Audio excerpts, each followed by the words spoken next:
I'd like to welcome all of you to my presentation this evening. As most of you know, it is centered around the premature mortality of the homeless population of America. It's a well-known fact that homeless persons have a much higher mortality rate than the overall general population. Research has been successful in showing that several factors of homelessness attribute to early death.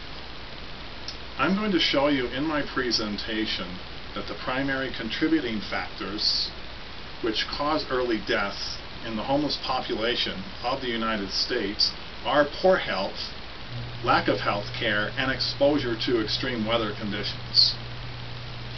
Poor health. Homelessness is actually a precursor to poor health. Nutrition is as well a substantial problem among the homeless population.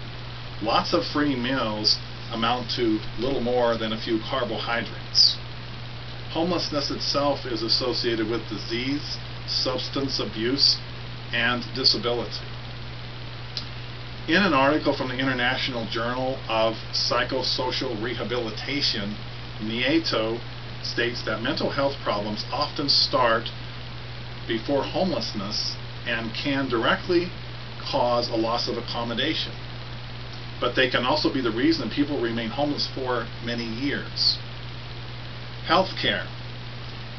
Actually, most homeless have the inability to obtain health care. With few options and little health care offered, the majority of the homeless, which have chronic conditions, wait until the last minute to show up at the hospital. When homeless show up in hospital emergency rooms, prejudice is shown to them from doctors and health care facilities. As a result, many are seen, they're pushed back to the street, their conditions worsen, and they actually end up back in the hospital hours later or within a few days, and their conditions are actually worse. Last but not least is the exposure to extreme weather conditions. Homeless people are forced to stay outside, and they are exposed to high temperatures with little or no access to water. This makes them vulnerable to dangerous heat. When trying to find refuge, they are actually kicked out of public and private buildings as they're viewed as a nuisance. Every year, many people die from hypothermia, even in Florida. And also, they do suffer from serious frostbite injuries. Here I have created an aid to help you visualize the primary causes which contribute to poor health, lack of health care, living outside. First of all, the causes of poor health care. They are these are the primary causes. They are malnutrition, alcoholism, mental health conditions, loss of accommodation. Lack of health care. The results due to the lack of health care are untreated illness, inability to purchase insurance, no access to Medicare or Medicaid, prejudice from medical facilities. And then living outside, those homeless persons that are living outside have limited access to food and water, heat exposure, extreme cold. It's more fatal to those who are already ill. So it is fatal to live outside for homeless persons. At this point, I'd like to ask if there are anybody that has questions, and if you have questions along the way, feel free to raise your hand and I'll answer them as we go through the presentation. Yes, go ahead.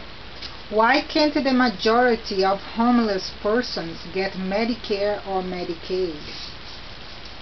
Actually, in order to qualify for a lot of government programs, especially Medicare or Medicaid, the person has to be a taxpayer or have recently paid taxes.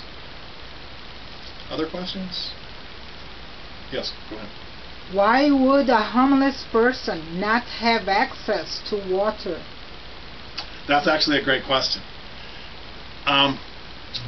Access to water. In the past, most communities have had water fountains available, and they have actually removed these, and they're no longer in existence.